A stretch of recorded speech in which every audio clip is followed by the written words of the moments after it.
Žena je sama doma, keď počuje, že niekto klope na dvere. Ide ku dverám, otvorí a vidí muža, ktorý tam stojí. Spýta sa, máte vagínu? Žena zabuchne dvere. Nasledujúce ráno počuje zaklopanie na dvere. Je to rovnaký muž a opýta sa rovnakú otázku. Máte vagínu? Znovu zabuchne dvere.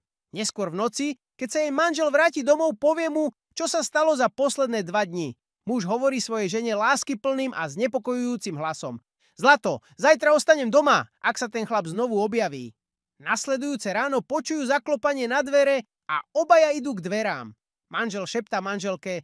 Zlatko, ja sa schovám za dverami a budem počúvať, ak je to ten istý muž. Chcem, aby si odpovedala na tú otázku áno.